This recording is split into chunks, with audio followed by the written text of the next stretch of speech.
వాడితో మాట్లాడటం ఇష్టం లేదు. చాలా ఆపండి. ఆయన మీ చెల్లెలి భర్త, మీ బావ. వాడు వీడని సంస్కారం లేకుండా మాట్లాడకండి. నువ్వు ఉన్నావు కదా, నువ్వు చూసుకోవచ్చు కదా. మీరిద్దరూ అన్నా చెల్లెళ్ళు. నేను బయట నుంచి వచ్చిన దాన్ని. ₹1 ఖర్చు పెట్టాలన్నా అది మీ డబ్బే అవుతుంది. కాబట్టి పెట్టే ఖర్చు మనసు పెట్టి ఖర్చు పెట్టండి, మొక్కుబడిగా కాదు. రండి. వదిన బాధపడిందంటే ఈ జన్మలో ఇంటి గడప తొక్కదు. ఆ మాట నేనన్నది కాదు, వదినే చెప్పింది.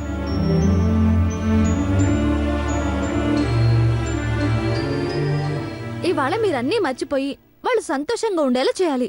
లేకపోతే మీ ఇష్టం. తోడబుట్టిన చెల్లెల్ని దూరం చేసుకున్న వాళ్ళు అవుతారు. ఆల్రెడీ మీ తమ్ముడు ఇంట్లోంచి వెళ్ళిపోయాడు. ఇప్పుడు చెల్లి. అందరినీ ఇలా దూరం చేసుకుని మీరేం సాధించాలనుకుంటున్నారో మీరే తెలుసుకోండి. చాలు, నీ స్పీచ్ ఆపు. మా బావ మీ అన్న కాబట్టి బాగానే వెనకేసుకొస్తున్నావు.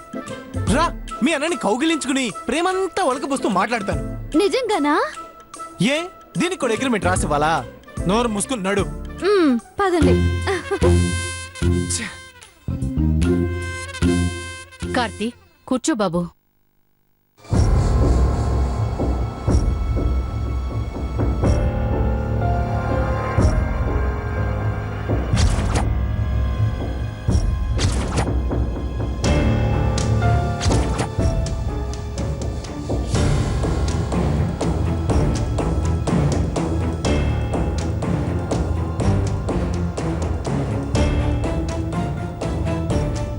ఎవరు చెప్పినా వినని వాడు ఇది చెప్తే విన్నాడా?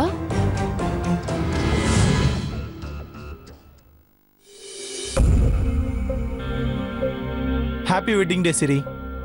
థ్యాంక్స్ అన్నయ్య.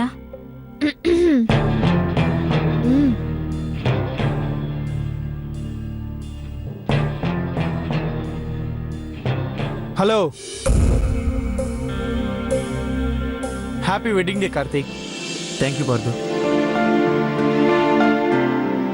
ఉత్త విషసేనా?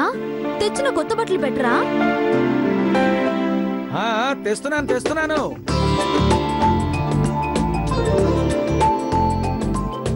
కూర్చో కార్తీక్. నువ్వు పక్కన కూర్చోదినా? బట్టలు తీసుకునేటప్పుడు దంపతులిద్దరూ తూర్పుకు తిరిగి కూర్చోవాలి.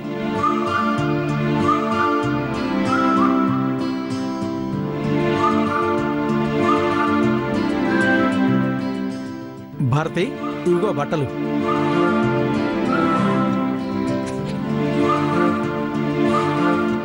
ఇదిగోండి అత్తయ్య, కుంకుమ పెట్టండి.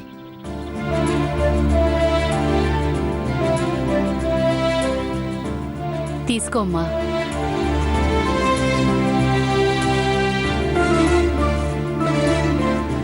థ్యాంక్ యూ మావయ్య.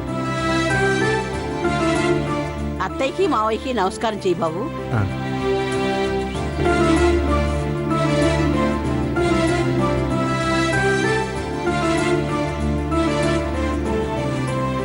సిరి, జేజావ్ దగ్గర కూడా ఆశీర్వాదం తీసుకో.